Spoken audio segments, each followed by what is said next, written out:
Outro número preocupante é o de isolamento social. Na última semana, o sul de Minas chegou ao menor índice. Acompanhe comigo na tela aqui os números. Olha só, gente. Isso aqui de acordo com dados da Secretaria Estadual de Saúde. A média do índice de isolamento social do dia 27 de dezembro ao dia 4 de janeiro na região foi, olha só, de 38,56%. Entre as nossas maiores cidades aqui da região, Pouso Alegre, como vocês podem ver aqui, ficou com o menor índice, não chegando nem a 36%. Muito pouco mesmo. E para nos ajudar a entender as consequências de níveis tão baixos de isolamento social, eu converso com o professor de epidemiologia da Unifal, Sinésio Inácio da Silva Júnior. A nossa conexão com ele é pela internet. Bom dia, professor. Muito obrigada pela presença. Bom dia, Suzana. Bom dia a todos que nos assistem. Professor, por favor, comece explicando para a gente o que significa o índice de isolamento, como que ele é medido?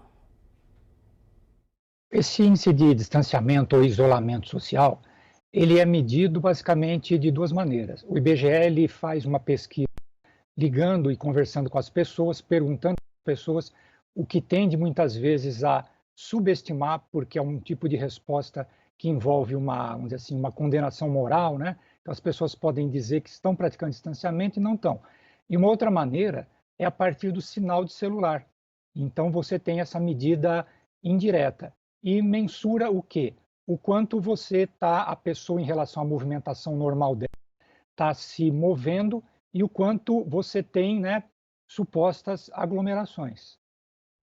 Professor, esse é o menor índice de isolamento social já atingido pelo sul de Minas desde o início da pandemia?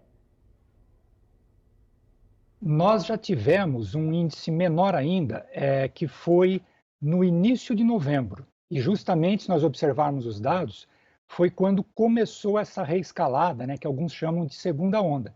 Então, nós já estivemos em situação com isolamento maior que o Brasil. O Brasil hoje tem 43% de distanciamento social, né, em média, e agora nós estamos abaixo, em termos de estado, de sul de Minas, em relação a esse distanciamento social do próprio país. E quais seriam as possíveis consequências de índices tão baixos?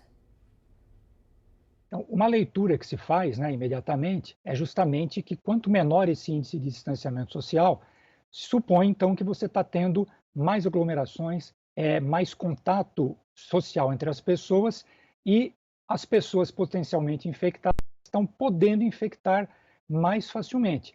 Só que nós temos que ter um cuidado, porque ele não diz tudo. Nós podemos ter distanciamento social em índices, vamos dizer assim, razoáveis, né, que não são os atuais, mas alguns eventos em alguns locais podem ter um caráter de supertransmissão do contágio. Mas se nós observarmos, né, o comportamento da curva epidêmica e do distanciamento social, eles estão associados. Quanto menor esse distanciamento social, aumenta o risco de aumento de casos com consequente internação. Por exemplo, cada 4, 5 internações, pelos números de Minas Gerais, nós estamos observando um óbito. Então, são contas que nos preocupam. Professor, vale lembrar que esse comportamento aí de não se isolar pode prejudicar mesmo quem respeitou as regras, quem se isolou, fez tudo direitinho.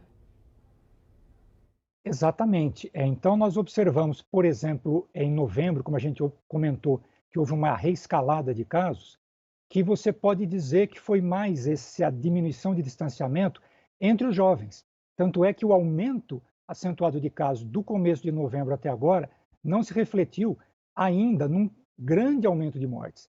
Só que agora, com o final de ano, associando esse distanciamento social diminuído entre os mais jovens e esse convívio com as famílias nas festividades de final de ano, essas pessoas que circularam podem ter se contagiado, podem ter levado para esses mais velhos pessoas que circulavam menos nas próprias casas, e isso ter como consequência o aumento de casos entre esses mais vulneráveis. E aí, consequentemente, um aumento significativo, possivelmente de mortes, de meio de janeiro para frente. A pandemia não acabou, é isso que o pessoal tem que entender, né, professor? Obrigada, viu? Bom dia.